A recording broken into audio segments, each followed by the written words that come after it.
Nós saudamos aos irmãos que estão conosco na igreja nesta noite, no primeiro dia da semana, também aqueles que estão acompanhando a nossa transmissão pela internet, onde você estiver, que o Senhor te abençoe e que possamos participar nesse momento dos louvores e daqui a pouco ouvir a mensagem de Deus para nós.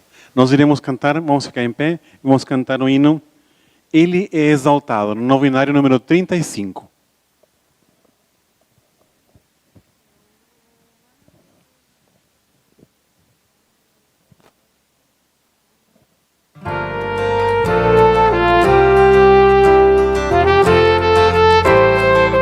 Esse hino foi gravado pelo Grupo Integração do Espírito Santo no ano 1982.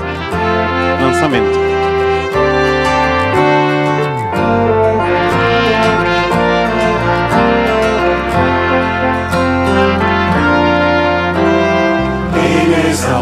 O Rei exaltado nos céus, eu louvarei.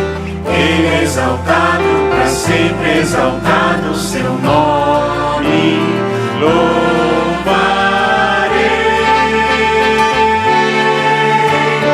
Ele é o Senhor, sua verdade vai sempre reinar.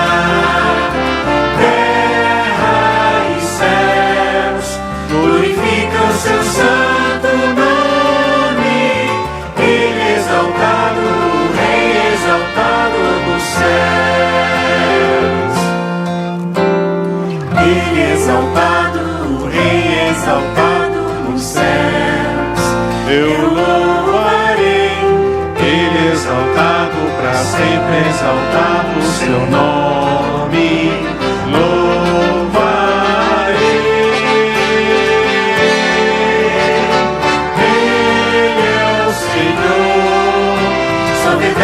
vai sempre reinar. Terra e céus glorificam seu santo nome. Ele é exaltado, o Rei exaltado dos céus. Ele é exaltado, o Rei exaltado dos céus. Feche seus olhos, vamos orar nesse momento. Pai nosso que está no céu, nós somos imensamente gratos pela feliz oportunidade que nos concede de estar reunidos logo no primeiro dia da semana aqui na Tua Santa Casa de Oração. Suplicamos a continuidade de Teu Santo Espírito entre nós, que possamos ter em nosso coração a certeza do Teu cuidado, Tua proteção, Tua misericórdia e poder para suprir cada uma de nossas muitas necessidades. Nós temos pessoas que estão colocando os seus pedidos em relação à saúde, alguns de trabalho, relacionamento. Nós confiamos em Teu poder para dirigir nossas vidas e nos colocamos, Senhor, em Tuas mãos. Suplicamos que abençoes os que estão conosco aqui nessa noite, aqui na igreja, a cada lar e a cada família aqui presente e representada. Também colocamos em Tuas mãos as pessoas que estão acompanhando e que acompanharão essa transmissão. Que onde quer que as pessoas se encontrem, sejam alcançadas pelo Teu poder, pela Tua palavra e pelo Teu amor. Nos entregamos, Senhor, em Tuas mãos e suplicamos que continues ao nosso lado. É o que nós te pedimos e já agradecemos em nome de Jesus, Senhor. Amém.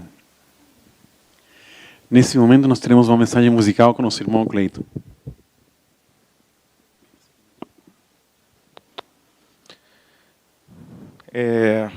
Às vezes, você, assim como eu, pode se sentir um pouco desamparado diante das situações da vida, mas essa música, né, a interpretação, ela sempre tem a capacidade de aglutinar pessoas que talvez estejam passando por problemas diferentes, por dificuldades diferentes. Essa música, ela é a minha tradução, e que ela encontre repouso no seu coração também.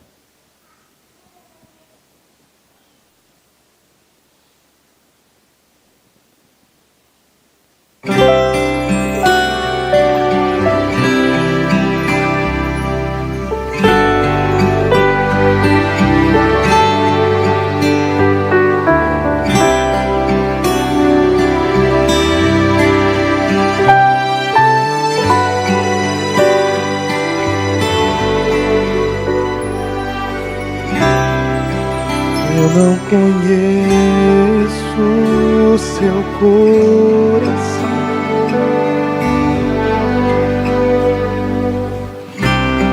não sei sua história, nem quem é você.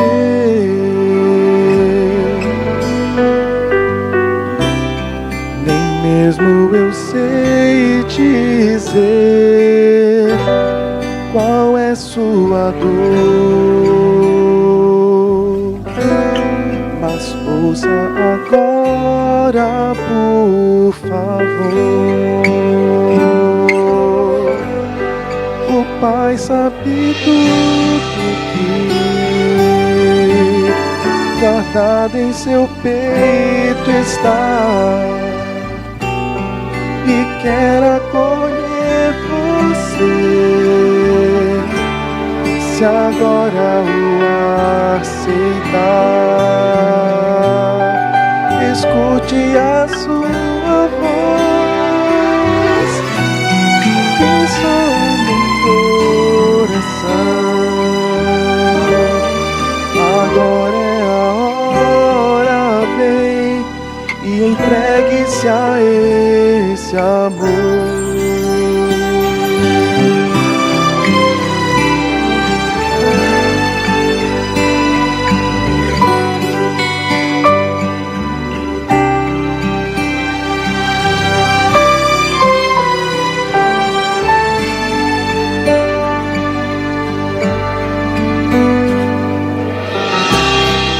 Você já está cansado de lutar,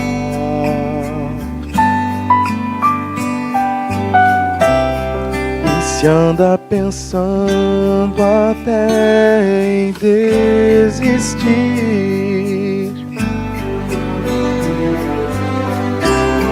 levanta a cabeça, pois Deus está aqui e quer minha vida transformar. O Pai sabe tudo que guardado em seu peito está e quer acolher você. Se agora o aceitar, escute a sua voz, quem sonha em coração. Agora é a hora, vem e entregue-se a esse amor. Agora é a hora, vem e entregue-se a esse amor.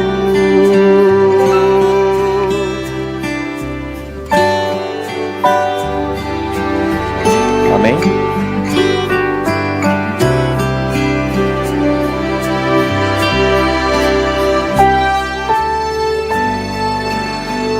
Boa noite a todos, muito obrigado Cleiton por essa mensagem musical, agradeço a presença de todos vocês, mas tenho certeza que podemos agradecer a Deus pela presença dEle na nossa vida, e eu acho que cada um de vocês hoje estão aqui, porque tem consciência da presença de Deus, e muito mais do que consciência, tem gratidão pela presença de Deus na vida de cada um de nós. Hoje o preletor, o pregador dessa noite, é alguém que eu amo muito, é minha esposa. Antes dela vir aqui, eu gostaria de dizer para vocês que sinto-me muito confortável de permitir que ela pregue para a minha igreja, até porque é sempre ela que prega mesmo, né? Antes de eu pregar para vocês, geralmente ela corrigiu todo o meu sermão. E tenho uma admiração muito grande pela minha esposa, não pela sua inteligência, pela sua vasta capacidade, mas porque em 13 anos juntos, eu nunca vi ela acordar de manhã sem ler a palavra de Deus. Então hoje eu desejo que Deus a use e compartilhe o pão da vida com todos nós. Linda, por favor. Gente, Linda só eu que chamo, tá? Para todos vocês é Glória. Glória. Ela quer que eu faça oração antes dela abrir a palavra. Vocês podem orar comigo? Feche os olhos e ore. Grandioso Deus, nós temos certeza de que o Senhor está aqui conosco e o nosso desejo é que a palavra compartilhada aqui traga frutos para a nossa vida e que esses frutos nos levem à eternidade, Senhor. Nos submetemos humildemente à condução do Teu Santo Espírito, que tudo que seja aqui falado seja da Tua vontade e cumpra os Teus propósitos. Assinamos essa oração em nome de Jesus. Amém. Obrigada. Boa noite, irmãos. Uma alegria estar aqui, uma alegria estar em São Caetano também. Agradeço, aproveito que eu estou aqui na frente, agradeço a recepção que vocês fizeram, não só para mim, mas para minha família como um todo, né? E hoje eu trouxe uma reflexão bem breve, mas para nós pensarmos em mais uma outra face que nós podemos ver Jesus. Então, o tema de hoje é o Deus pensador. Eu quero que você pare e pense o que Jesus é para você. Então, me fala assim, em uma palavra. Pensa aí, em uma palavra, o que você falaria sobre Jesus? A primeira palavra que vem à sua mente. Talvez seja pai, ou amigo, ou ele é muito bom, ele é bondoso, ou ele é meu advogado, ou ele é meu médico, porque um dia ele me curou um filho, curou alguém que estava próximo. Então, você tem alguma coisa na sua mente. Normalmente, o que você tem na sua mente está partindo de uma necessidade sua. Às vezes é porque, na sua infância, você não teve aquele pai presente. Então, você fala, Deus é o meu pai. E ele é seu pai mesmo. Ou ele é seu amigo. Porque você se sente sozinho a maior parte do tempo. E ele é seu amigo. Só que hoje, eu quero que nós vamos expandir, porque nosso Deus é imenso, ele é grandioso. E nós queremos ver um pouquinho mais sobre esse Deus e dar um passo além da nossa necessidade. Agora pensa, como que é a face de Jesus para você? Qual que é a cor dele? Como que ele é? A cor da pele dele? Pensa aí, quando você pensa em Jesus, qual que é a primeira imagem que vem? E o cabelo dele? É curto ou é longo? É longo? É curto? E é loiro? Ou é castanho, ou é preto? Como que é esse cabelo? É enrolado? É castanho? Acho que é castanho, né? Então, tudo isso está no nosso imaginário. Como é um Jesus no nosso imaginário. E olha só, essa ideia de Jesus que a gente tem, essa imagem de Jesus branco, do cabelo longo, ele é um cabelo castanho, os olhos às vezes são claros, às vezes não é claro, mas a pele é clara. Sempre tem esse imaginário, é o que está pintado. De onde veio? De 1300. Da onde? Da Europa. Porque nessa época, os europeus estavam saindo do seu território para colonizar a Índia, aqui as Américas, eles iam encontrar lá na Austrália os aborígenes, e eles começaram a diferenciar as pessoas. Eles começaram a falar assim, nós e eles. Então, nós somos altos, os outros são baixos. Nós somos brancos, os outros são os de cor. Mas por que não poderia ser assim? Ah, os pardos, os pretos, os negros, aí os amarelos, os avermelhados e os brancos. Não, porque eles dividiam o mundo em duas coisas, nós e eles. Os civilizados e os não civilizados. E a necessidade deles era esse Jesus aqui. Jesus não era assim, gente. Jesus nasceu lá, no deserto. Ele nasceu no Oriente Médio, não tinha como ele ser branco. Nem se ele quisesse, porque o sol ia bater, ia queimar, e a pele ia ficar parda. Mas essa era a necessidade dele. E eles pintaram essa necessidade e todo mundo comprou. E até hoje está na nossa mente. Só que teve um arqueólogo que ele resolveu ir a fundo. Ele não se contentou com essa imagem que foi vendida para ele. Ele falou, não, vou estudar um pouco mais. Eu vou entender um pouco mais. Só que na Bíblia, a gente não vai saber muito sobre a imagem de Jesus. Só fala assim, ó, na Bíblia, a gente vê Paulo falando assim, não é bom que as mulheres tenham o cabelo curto. Ou seja, se as mulheres não podem ter o cabelo curto, quem tinha o cabelo curto? Os homens. Então, provavelmente, Jesus tinha o cabelo curto. Aí ele foi atrás, e ele viu lá, ele achou uma ossada de crânio, e aí ele pegou mais ou menos como que seria o crânio. Aí ele viu lá como que eram os árabes, os palestinos, naquela época, mais ou menos aquela coloração. A barba não era longa. Então, não tem nada a ver com o que a gente pensa. Mas por quê? Foi uma pessoa que não se contentou com a necessidade dele. Ele foi atrás de um conhecimento mais profundo. E hoje eu quero trazer um pouquinho mais profundo esse Jesus. Um Jesus que ele era pensador. Quando a gente pensa em Jesus, a gente não pensa ele como um filósofo. Nossa, ele parava para pensar. Porque na Bíblia não está escrito isso. Falava que ele parava para orar. Ele se retirava, ele orava. Mas não falava assim, ele parava para pensar. Mas através do diálogo dele com as pessoas, nós podemos perceber que ele era, sim, um pensador. E aí, com ele, a gente aprende a como pensar também. E olha só, vamos ao primeiro verso dessa noite. Então, João 1, de 1 a 3. No princípio era o Verbo, e o Verbo estava com Deus, e o Verbo era Deus. Ele estava no princípio com Deus. Todas as coisas foram feitas por ele, e sem ele, nada do que foi feito se fez. No princípio, aqui está falando sobre a criação do mundo. E o Verbo está falando de quem? De Jesus, a gente já sabe disso. Ele estava no começo de tudo, então ele sabe de todas as coisas. Ele sabe de tudo que tem nesse universo, porque foi através dele, através da Trindade. Então tinha Deus Pai, Deus Filho e Deus Espírito Santo. Mas como que Jesus, que sabe de todas as coisas, ele é um pensador que precisa aprender a ser pensador? Será que foi assim? Pensa só.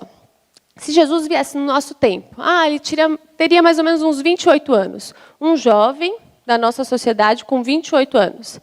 Ele nasceu numa família que não era rica, uma família que era pobre, mas uma família que tinha um sustento, porque o pai dele era carpinteiro. Então, não era uma família miserável. E, pensando nessa sociedade de hoje, uma família nessa situação, um jovem nessa idade provavelmente estaria indo para a faculdade. E se ele fosse para a faculdade? Que curso será que ele ia fazer? Será que ele ia fazer psicologia? Para entender o comportamento humano? E se ele fosse lá, será que algum professor teria condições de ensinar Jesus sobre psicologia? Jesus, só de olhar a feição das pessoas, ele entendia o que a pessoa estava pensando. Não tem isso lá no texto, na Bíblia? Como que uma pessoa ensinar ele sobre o comportamento humano? Tá bom, ele não escolheu psicologia, ele escolheu física. Aí ele foi para física. Será que tem como ensinar física, as leis da natureza para ele? Um ser que controla a tempestade. Ele falou e o vento parou. Tem como ensinar essa pessoa sobre física? Difícil, né? Filosofia, então. O motivo da existência, o motivo da vida. Tem como ensinar Jesus? Jesus é o nosso motivo de vida. Não tem como ensinar. E Jesus, ele era assim, perfeito, mas ao mesmo tempo, ele parou para falar sobre essas coisas? Ele não parou para falar sobre física. Ele não parou para falar sobre algo assim, biologia, comportamento. Não, ele não parou para ensinar essas coisas, porque ele não precisava disso. Ele não falou sobre nenhum filósofo da época dele. Na hora que ele citava alguma referência, ele citava o Antigo Testamento. Então, ele não citava nenhuma dessas referências, mas na hora que ele fazia o milagre, era grandioso. Imagine se ele tivesse falado sobre física. Quando ele fizesse o milagre ali da tempestade, ou ele andasse sobre as águas, aí todo mundo ia falar, claro, ele sabe muito de física, por isso que ele fez. Então, ele não demonstrou esse tipo de conhecimento. Porque Jesus queria mostrar que nós não precisamos desse tipo de conhecimento acadêmico para falar sobre a Bíblia. A gente não precisa disso para falar sobre religião, sobre espiritualidade. Eu não preciso vir aqui na frente e falar todo o meu currículo para vocês. Falar, olha, eu fui formada em tal faculdade, depois eu fiz pós-graduação, MBA, para começar a falar da Bíblia. Ninguém precisa disso. Qualquer um que está aqui pode levantar, marcar um dia e falar, não, eu quero pregar, eu quero falar sobre a Bíblia, eu estudei tal tema, vem aqui na frente e vai falar. Porque na Bíblia fala que Jesus fala, eu louvo a Deus porque não escolheu os sábios e os eruditos desse tempo, mas escolheu os pobres e pequeninos para dar entendimento. Jesus fala isso. Jesus escolheu aqueles que querem. Aqueles que querem, ele dá entendimento. E pensando nisso, Jesus tinha os atributos da Trindade. Lá, quando o Verbo fez todas as coisas, ele era onipresente, onipotente e onisciente. Naquele momento ele era. Mas o Verbo se fez carne. Se fez carne o quê? Ele veio habitar entre nós. Como um bebê ele nasceu. Então, ele deixa essas prerrogativas da divindade. Ele deixa a onisciência, saber de tudo. Como que a gente sabe isso na Bíblia? Olha só, teve um momento que tinha uma mulher que sangrava por muito tempo e os médicos não conseguiriam curar, e tinha uma multidão perto de Jesus, e ela pensou, se eu tocar nas vestes de Jesus, ficarei curada. E ela tocou nas vestes e ficou curada. Naquele momento, Jesus parou e falou, quem me tocou? Essa pergunta era uma pergunta sincera. Era muita gente. Era muita gente perto dele. E ele olha para trás e pergunta, quem me tocou? Porque ele não era onisciente. Quando Jesus vem aqui para fazer o plano da salvação, ele deixa de ser onipotente, onipresente e onisciente, saber de todas as coisas. Outro episódio, quando os discípulos perguntam, mas quando que vai vir esse reino? O Senhor fala que vai vir o seu reino, quando que vai vir o reino? Ele fala, o dia e a hora ninguém sabe, senão o Pai. Eu não sei. Ele estava falando, eu não sei de todas as coisas. E também no Getsêmani, ele fala, afasta de mim esse cálice. Quando ele está perto daquele momento da morte dele, ele ora a Deus e pede, por favor, se for possível, não faz eu passar por isso. Mas se ele sabe de todas as coisas, se ele sabe que ele ia ter que passar por aquilo, se ele é onisciente, por que ele estava fazendo aquela oração? Porque mostra que ele também era um ser emocional. E ele precisava ser ensinado sobre aquilo. Então, Maria, ela foi uma mãe que ensinou Jesus. Desde pequenininho, ele aprendeu. Então, Maria primeiro ensinou oralmente a Jesus e depois ele começou ele mesmo as escrituras sagradas, ele lia. E na Bíblia fala que ele crescia em graça e conhecimento. E a gente tem aquele episódio, não tem? Que com 12 anos, ele vai lá para o templo, porque era na época que os meninos crescidinhos já podiam ir para o templo, conversar, e ali ele demonstra muito conhecimento, não é aquilo tudo? Só que pensa só, gente, naquela sociedade, onde quando Jesus fez o milagre da multiplicação dos pães e dos peixes, quando contou as pessoas, como que contou as pessoas? Só os homens. Não contava nem mulheres, nem meninos. Nessa sociedade, Jesus faz com que as pessoas que mais estudavam a Bíblia parassem e escutassem ele. E pensa só, ele era grandioso com 12 anos de idade. Com 12 anos, ele mostrava muito conhecimento.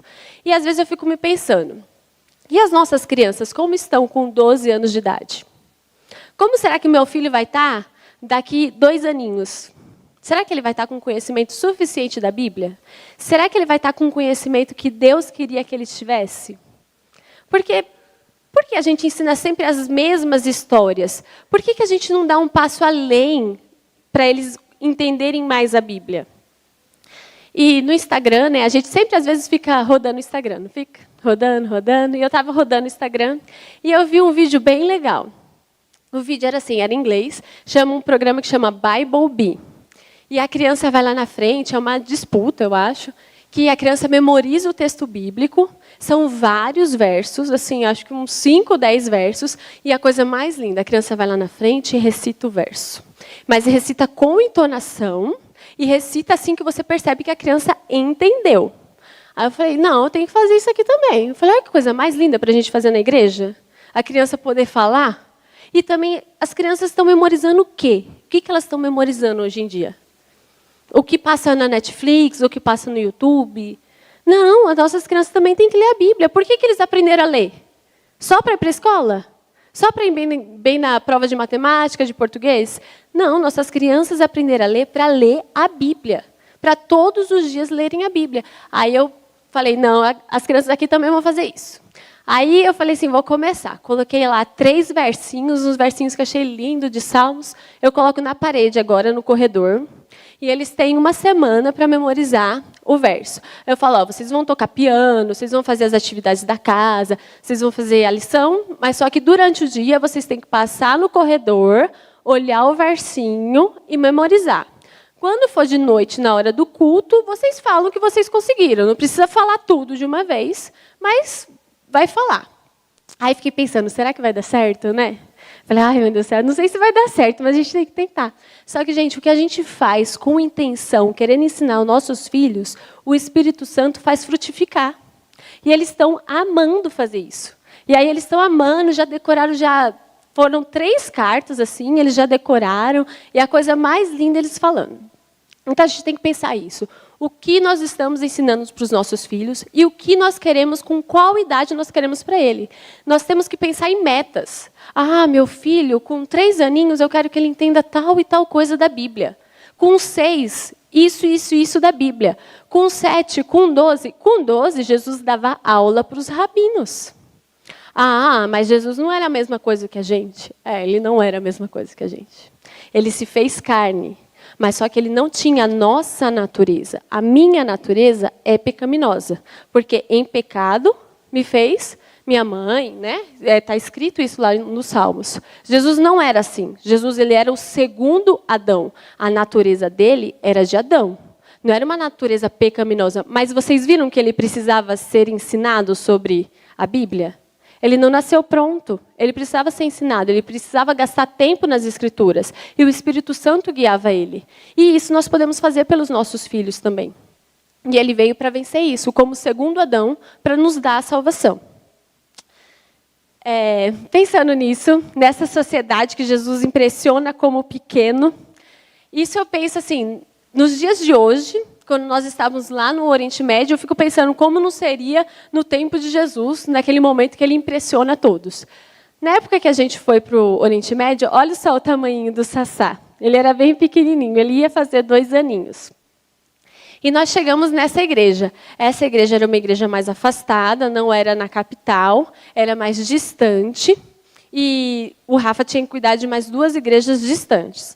E nós chegamos nessa igreja, era o primeiro dia, ia até a salinha das crianças. Então, eu fui com o Sassá, cheguei lá, coloquei ele no colo, sentei e fiquei esperando. E a professora da escola sabatina veio, né? Eu falei, vai começar a lição de escola sabatina, alguma coisa vai contar da Bíblia. E quando ela veio, ela vinha assim com uns doces, mas ela vinha também com um pau. Aí o pau, ela falava alguma coisinha, e batia o pau assim. E batia o pau. Aí, dali a pouco, não contente, ela começou a bater na cabeça das crianças que não ficava quieta. Pá, pá, pá. E eu fiquei, meu Deus do céu, que situação. E aí eu falei, cadê a lição da escola sabatina? Cadê a história da Bíblia? Nada de história da Bíblia. Não começou a história da Bíblia. Aí eu falei, vou começar eu, né, a contar alguma coisa da história da Bíblia aqui. Aí eu levantei, eu estou lá no fundo, lá. Eu peguei um livro, aí com o meu inglês, que nem é tão bom assim, aí eu comecei a contar uma história da Bíblia. Mas para vocês verem como não é tão valorizada a criança e como a criança é tratada nesse lugar. E na nossa casa era um apartamento, e lá todos os lugares, restaurante, qualquer lugar que você vá, a janela, ela começa assim bem baixo. Ela tem mais ou menos essa altura aqui, bate aqui em você. Em todos os lugares. Na minha casa não era diferente. Na cozinha tinha essa janela bem baixinha. Aí eu falei, lindo do céu, não vai dar certo. A gente tem que fechar essas janelas e você tem que achar uma tela. Vai achar uma tela para colocar, porque o Sassá é pequenininho, ele não sabe, né, o que é uma tela, uma janela pequenininha ali.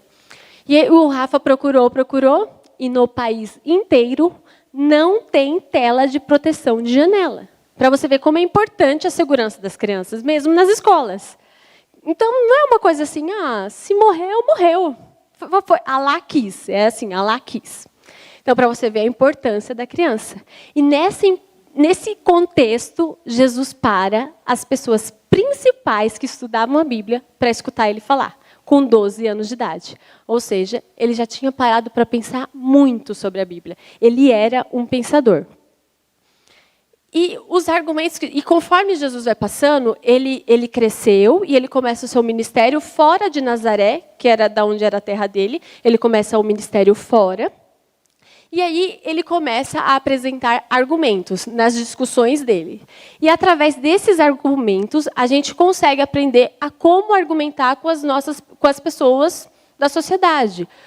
Quando a gente sair, por exemplo, na faculdade, no trabalho, quando alguém perguntar sobre a sua espiritualidade, você consegue usar esses argumentos para responder também. E o primeiro tipo de argumento que Jesus usa é o argumento literário, que seria usar uma referência bíblica.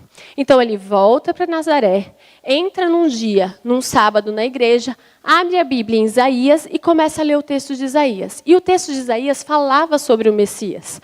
E ele começa a explicar esse texto. As pessoas, no começo do texto, fala que as pessoas ficaram maravilhadas. Só que, quando ele começa a explicar, apresentar o Messias, que era ele, as pessoas pensam assim, mas esse daí não é o Messias que a gente estava pensando. Esse não é o Jesus da minha necessidade. Não é o Jesus que eu pintei no meu imaginário. E aí eles falam assim, mas esse daí não é o de Nazaré? O filho do José? Não é esse que eu quero um libertador. Eu quero alguém que tire eu desse jugo romano. Então não era aquela pessoa que eles queriam. E aí Jesus fala o quê? Nenhum profeta é bem aceito na sua terra. Ele estava falando de quem? De Elias e de Eliseu. Ele estava citando um texto bíblico para falar do que estava acontecendo naquele momento. Então, às vezes, nós podemos usar outros textos bíblicos para explicar. Um outro tipo de argumento que Jesus usa é o fortiori. O fortiori é assim, algo que é bem claro na nossa sociedade, é branco no preto, certo e errado. Aí, algo que é cinza, que todo mundo fica assim um pouco na dúvida, ou que já é tido como errado, aí você usa esse algo que é claro para você trazer isso que é cinza à tona e ensinar as pessoas sobre isso. E era isso que Jesus usou. Várias vezes Jesus usou esse tipo de argumento. Por exemplo, no sábado. No sábado, eles falavam assim, os fariseus oravam e falavam, mas como que esse daí cura no sábado? Ele está pecando porque ele cura no sábado. E aí Jesus fala assim, mas se a sua ovelha, o seu boi, cair num buraco, o seu filho cair num buraco, você não vai pegar ele? Aí eles falavam, nós vamos pegar. Então, se vocês pegam, curam uma dor no sábado, que é o seu filho caiu no buraco, um boi está sofrendo num buraco, por que eu não posso curar uma pessoa que tem um sofrimento há anos? Um sofrimento, uma dor. Por que eu não posso curar no sábado?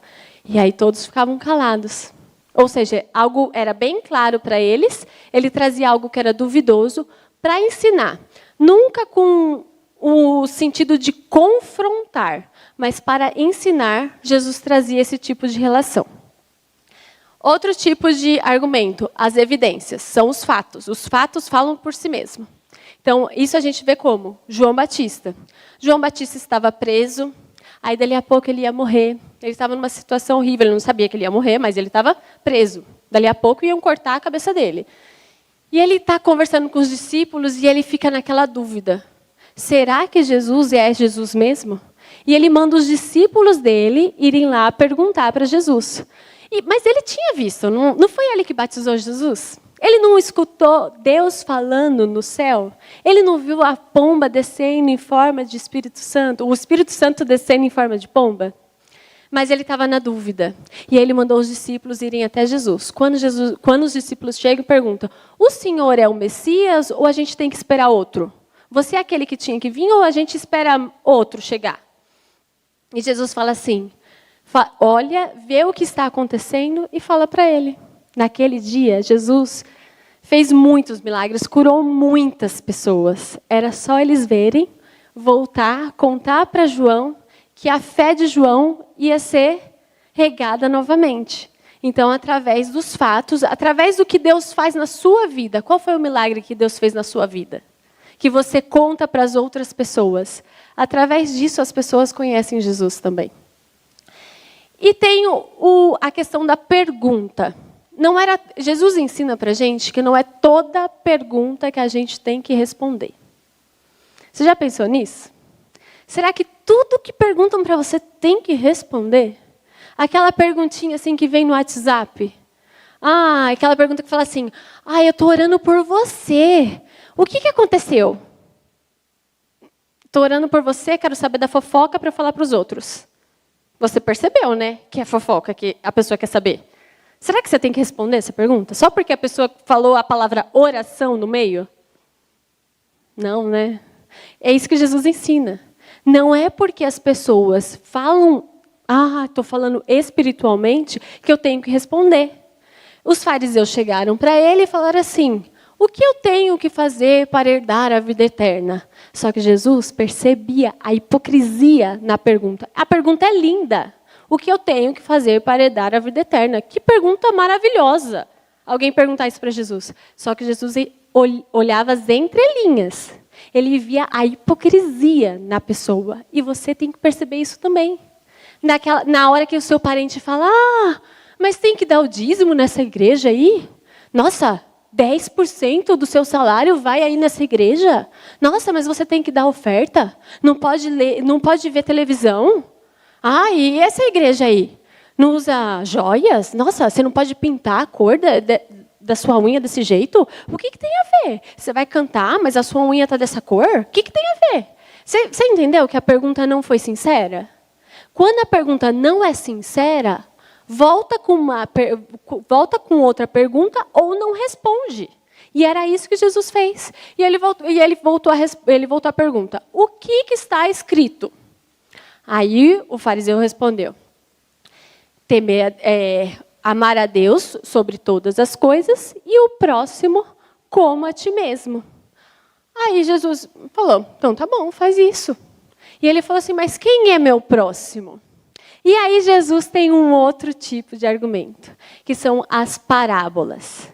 E aí Jesus usa muito de parábolas, ele gosta de histórias para ensinar as pessoas. E para as crianças é a melhor coisa ensinar com história, né?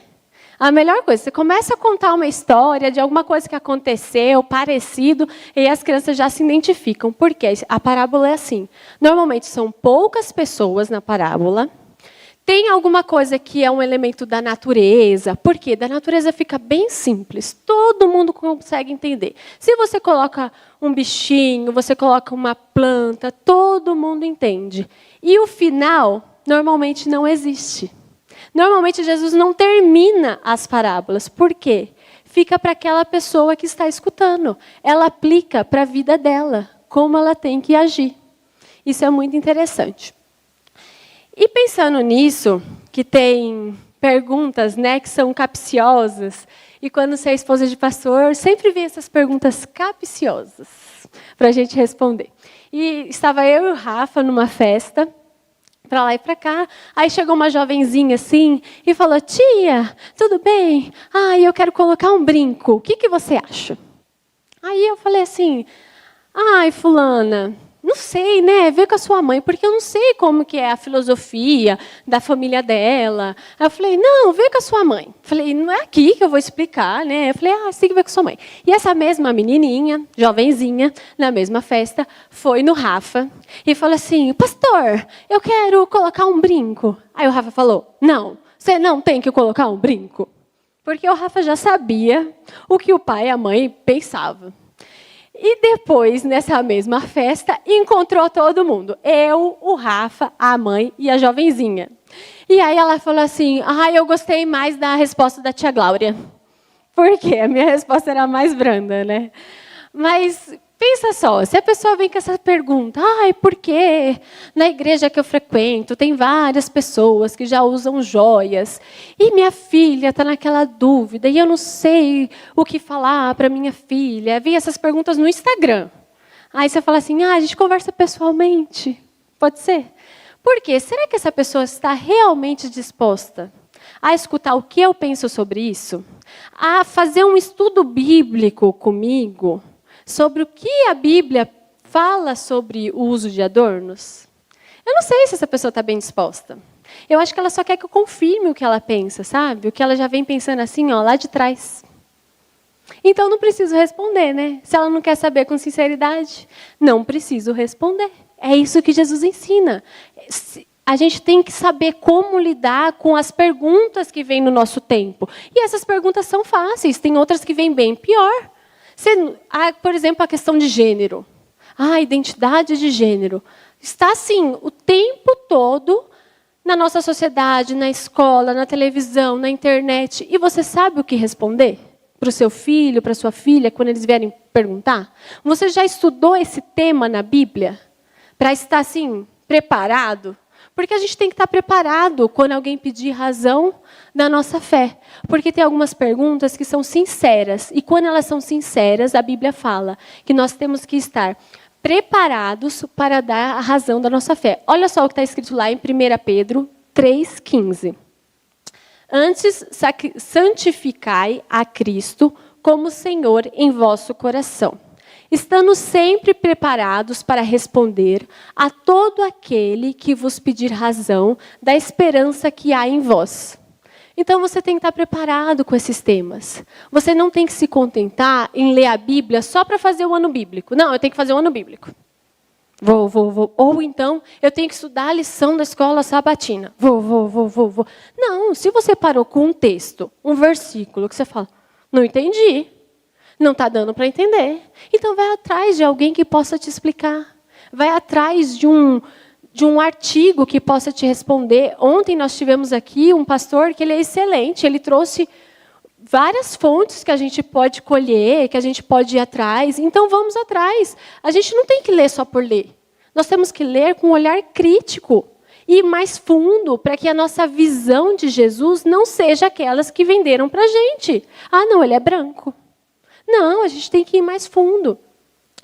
E eu tive uma pergunta que foi sincera. Sabe aquela pergunta que tinha que estar pronto para responder? Eu estudei com uma amiga, assim, há um longo tempo atrás. A gente é amiga desde o ensino médio, a gente morou juntas.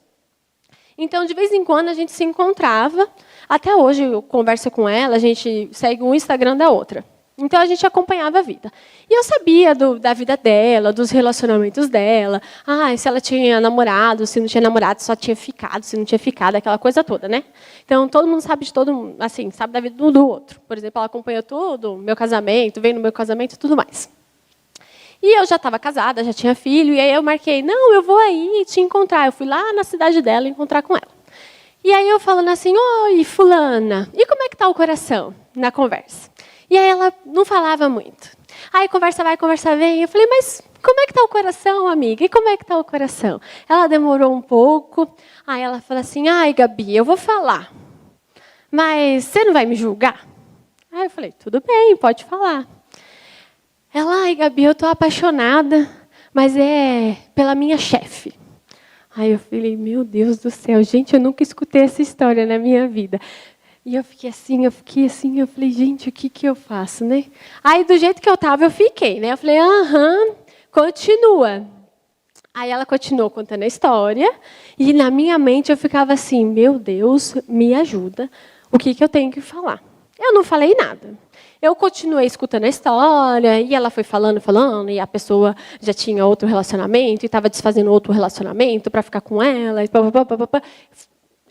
Fiquei só escutando, fazia os palpites na hora que tinha que fazer, mas não falei nada, meu ponto de vista sobre aquilo.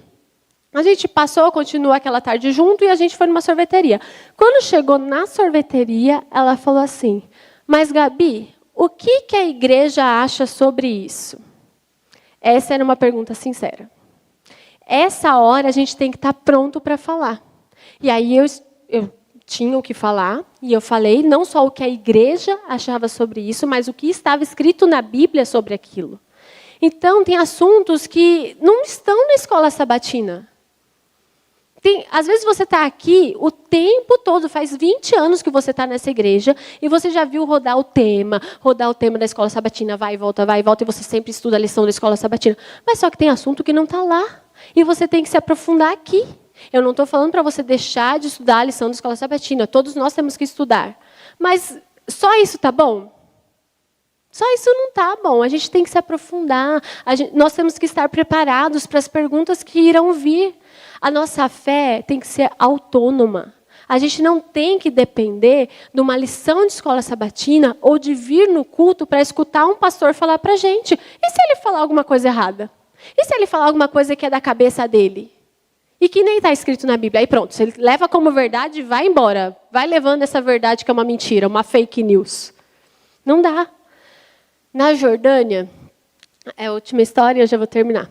Na Jordânia, quando a gente chegou, primeiro a gente ficou no Líbano. Aí a gente ficou 1 mês no Líbano, porque lá tem uma universidade adventista.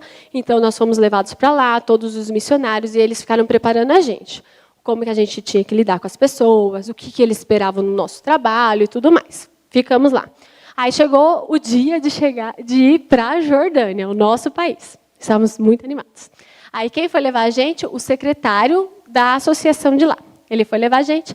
Quando a gente chegou na igreja, eu falei, cadê a escola sabatina? Para eu levar o Sassá, né? Para eu levar o meu filho. Aí ele falou assim, não, aqui não tem escola sabatina. Talvez vocês vão fazer a escola sabatina. Aí eu falei, tá bom, talvez a gente que vai fazer a escola sabatina, entendi. Aí a gente começou a fazer uma escola sabatina com as criancinhas, né? Eu fazia com as crianças, era assim, um filipino, 2 árabes e meu filho. Aí pensa, né? Aí falando inglês meia boca, aí uns falavam em árabe, a música vinha em árabe, depois em inglês, e assim ia. E o Sassá não entendia, era nada, mas tudo bem. E nesse contexto, um dia chegou uma africana, entrou no corredor, e quando ela entrou no corredor, ela abaixava, se ajoelhava e beijava o chão e falava aleluia, aleluia, e agradecia a Deus. Agradecia a Deus o tempo todo por estar ali. Ela ficou ali mais de 15 minutos agradecendo a Deus, louvando a Deus, porque ela estava dentro da igreja. Lá, as africanas, as filipinas, elas vão para lá para trabalhar como domésticas. Mas, na verdade, é um trabalho escravo. Porque eles compram por muito caro, o valor é caro, o valor para você trazer uma filipina ou uma africana para vir para sua casa trabalhar, mas na hora que elas chegam, o passaporte dessa pessoa fica com o dono agora. A pessoa chama assim, minha madame. Chamava assim, minha madame. E aí a pessoa, acabou. Às vezes, se a pessoa não quer que você use Facebook, você não usa Facebook. E o seu passaporte está com aquela pessoa. Você volta para o seu país de origem quando ela quiser que você volte. Você sai de casa quando ela quiser. Imagine o trabalho. São 8 horas trabalhadas diárias? Ou não? Não. Quando a criança acordou, você acordou. Quando o último da casa dormiu, aí você dormiu. E assim vai. E se o marido é aquele marido abusador que bate na mulher, ele não bate só na mulher dele, ele bate em todas as mulheres que tem na casa. E a gente recebia as filipinas em casa, nós fazíamos um pequeno grupo e elas contavam histórias horríveis, de jogar água quente, horríveis histórias. E nesse contexto, essa mulher fazia mais de 4 meses que ela não podia ir para a igreja. E no dia que ela foi para a igreja, ela se ajoelhava e agradecia a Deus por isso. E pensa só, 4 meses que ela nem podia escutar um sermão, e lá não tinha a lição da escola sabatina, mas a fé dessa mulher era viva. Viva, acho que mais do que qualquer uma do que estava ali na igreja, mais do que a minha, mais do que a do Rafa. Era uma fé viva, porque ela tinha autonomia para estudar a Bíblia. Ela tinha autonomia, ela se aprofundava. Ela conhecia um Jesus que não era só da necessidade dela, um Jesus que ia além. E hoje, Deus nos convida a isso, a pensar num Jesus que não é só da nossa necessidade. Um Jesus que, ele é meu pai, porque na minha infância foi difícil, eu não tive pai. Ou ele é meu amigo, porque eu passo muito tempo sozinha, eu não consigo fazer amigos, eu gosto de ficar na minha cama, eu não vejo a hora que chega a noite. E Jesus é meu amigo. Mas Jesus não é só isso. Ou ele é uma pessoa, ele é meu provedor. Porque minha vida financeira é muito ruim, sabe? Eu sou desorganizado, ou talvez eu estou desempregado, não é fácil para mim. E Jesus me provê, ele provê mesmo. Ele é aquela pessoa que não deixa faltar, mas ele não é só isso. E hoje ele nos convida a dar um passo além, para nós pensarmos em Jesus além das nossas necessidades. E é isso que eu queria orar com vocês hoje, para que Deus possa falar ao nosso coração. para que Ele possa se revelar a nós, além das nossas necessidades. Podemos orar agora? Vamos nos colocar em pé? Oremos.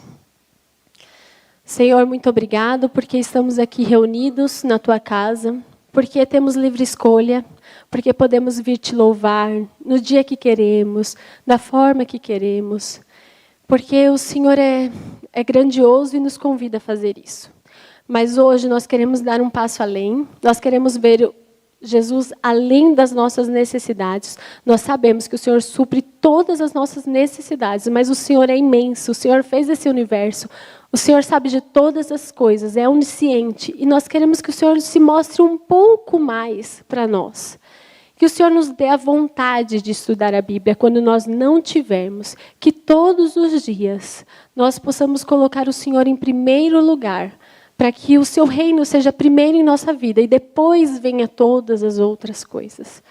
Cuida de nós, cuida da nossa família, cuida da nossa mente, e que possamos ter o Senhor como exemplo de pensador e que possamos ser pensantes, críticos ao ler a Bíblia, e que o Senhor mostre aqueles textos difíceis que não entendemos, que o Senhor se revele a nós. É isso que te pedimos nessa noite, em nome de Jesus. Amém.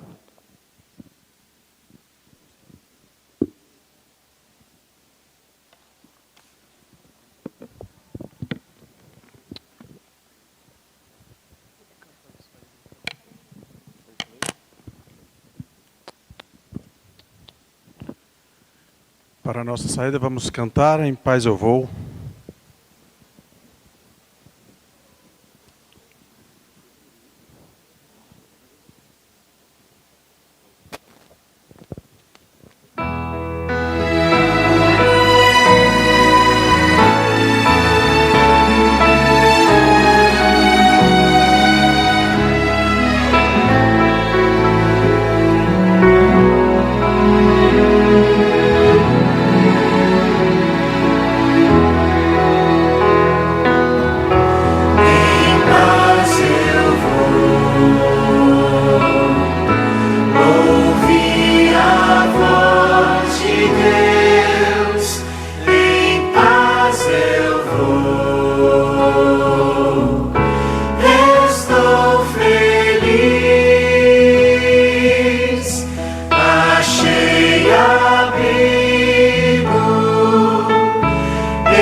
Uma boa noite a todos e uma ótima semana.